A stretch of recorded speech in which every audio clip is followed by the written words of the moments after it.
This is the front of the dress, and we're going to pick up stitches for the left pocket.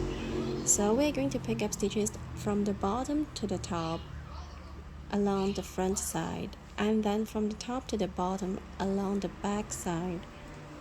So we're going to pick up stitches.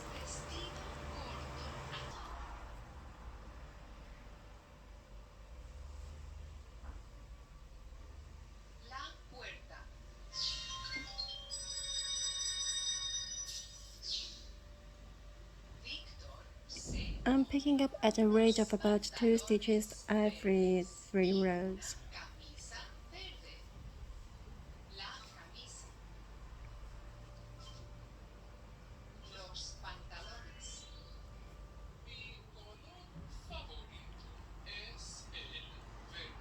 Now I've got stitches for the front side, I'm going to pick up stitches for the back side as well. So I pulled my needle and then I keep on picking up stitches along the other side.